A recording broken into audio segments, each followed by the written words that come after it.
सीधे आपको ले चल रहे हैं दिल्ली के विज्ञान भवन, जहां पर प्रधानमंत्री मोदी संबोधित कर रहे हैं। सरकार दब गई कि भारत में ऐसा कैसे हो सकता है कि महिलाओं को संपत्ति का अधिकार देंगे, वो तो बहू बन करके कहीं चली जाती हैं, तो फिर पता नहीं क्या हो जाएगा, समाज में कैसा बिखराव, ये सारे डर पैदा हुए। 50 प्रकार के लोगों ने अपना भय व्यक्त किया।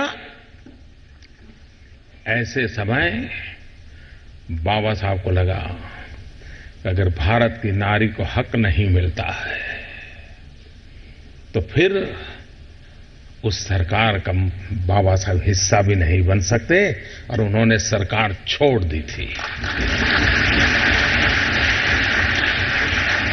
और जो बातें बाबा साहब ने सोची थी वो बाद में समय बदलता गया, लोगों की सोच में भी थोड़ा सुधार आता गया। धीरे धीरे कभी एक चीज सरकार ने मान ली, कभी दो मान ली, कभी एक आई, कभी दो आई।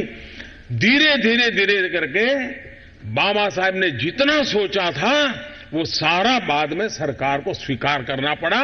लेकिन बहुत साल लग गए, बहुत सरकारें आके चली गई। कहने का मेरा तात्पर्य यह है कि अगर मैं दलितों के अंदर बाबा साहब को सीमित कर दूंगा तो इस देश की 50% जनसंख्या माताओं बहनों को बाबा साहब ने इतना बड़ा हक दिया, उनका क्या होगा। और इसलिए यह आवश्यक है कि हम बाबा साहब को उनकी पूर्णता के रूप में समझे, स्वीकार करें।